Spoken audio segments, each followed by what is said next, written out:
you up? Yeah, they kind of figured it out when we ended up selling out the Whiskey A Go Go. Then they were, and then we ended up playing in this place called City Gardens out here, in New Jersey, and then yeah. Somebody was there. And then and they were like, you guys, sold out a venue that size. And we're like, yeah. And they're like, well, how'd you do that? We're like, well, I don't know. We've been touring. We just toured and booked our own shows, booked our own tours constantly. Yeah. So. Did you all live together and live in the van and like? Yeah, pretty much. I mean, we lived in a van, and then whatever. We kind of went from lived in different warehouses and different houses, all the time, and back in the East Bay. Did you want to kill each other eventually? I mean, or were you like a gang? I think we still want to kill each other sometimes. But yeah, it's been sure. I mean, there was I don't know. For us, it was it was what we knew how to do, and we were playing music, and we didn't want to have like just a job working at Kinko's or something like that. So we just stuck with the band, and we started making our rent was nothing. We were like $50 a month a piece, So we would end up just we just stuck with the band, and we started making our rent was nothing. We were like $50 a month a piece, So we would end up just we would play a show, and we'd end up paying our rent, and then the rest was spent on top ramen, The ramen years. Yeah. Green Day, the ramen years. Yeah. When you said that Hollywood Palladium show was frightening, I mean, did it teach you something playing for, I mean, it must be a big leap to go from a club stage where you can see everybody, you can't even see everybody here, to, the Hollywood Palladium where you may be able to see the mayhem in the front rows, but that's about it. I mean, it must change the way you have to perform.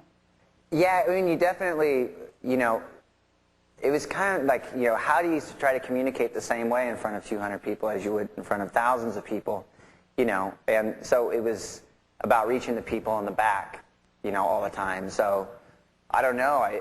For me, like personally, I was just like, well, I just have to become a bigger ass than I already am, So I just end up, which I don't know. I think somewhere around, I can't remember, but I just ended up being like, I guess I gotta really project a lot more.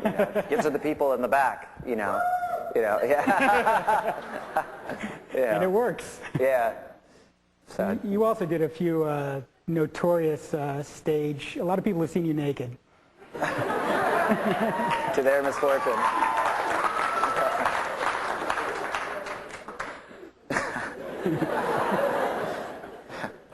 Well, it got attention. I mean, it worked. People remembered that gig. Well, yeah. I mean, we played this show at Madison Square Garden in '94, and I was like, I don't know when I'm ever going to play this place again. I have no idea, but tonight's the night. Taking it off. It's like, so just standing there naked on the stage in Madison Square Garden just was like, this is the most absurd thing I could possibly imagine, So it's great, It's liberating.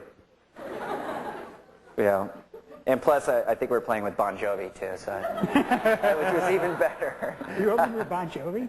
It was one of those radio shows, and it was one of, it was, everybody, it was funny because it was us, Hole, Weezer, and it was sort of, and Sheryl Crow, and then, and so we were like, they said all these, like, and then they said, oh, Bon Jovi's going to get on the bill. So all of us we were like, well, we don't want to play the show anymore.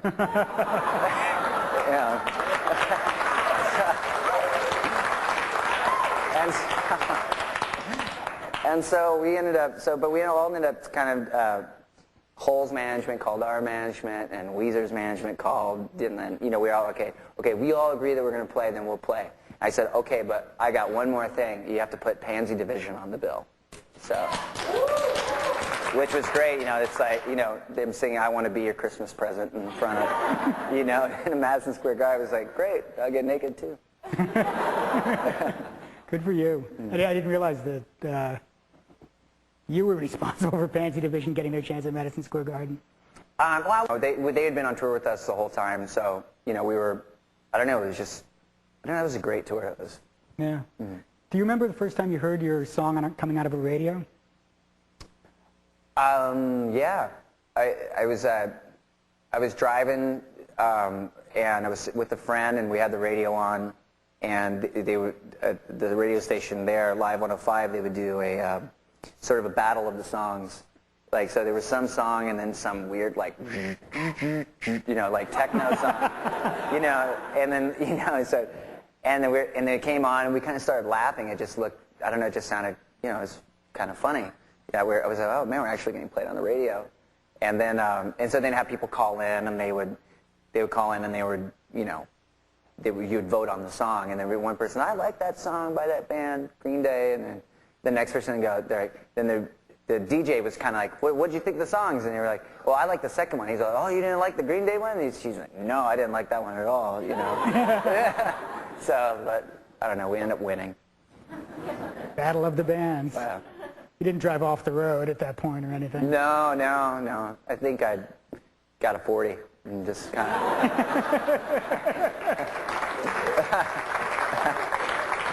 did my own little celebration.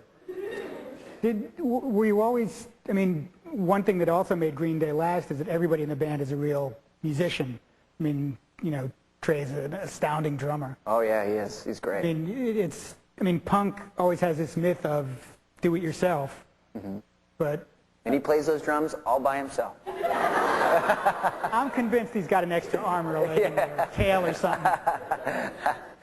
But it was always anybody can do this, and Green Day brings some musicianship to it. I mean, were you always like toning things up, crafting things?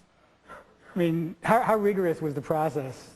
Well, I think that I don't know. I mean, we always looked at the best musicians. As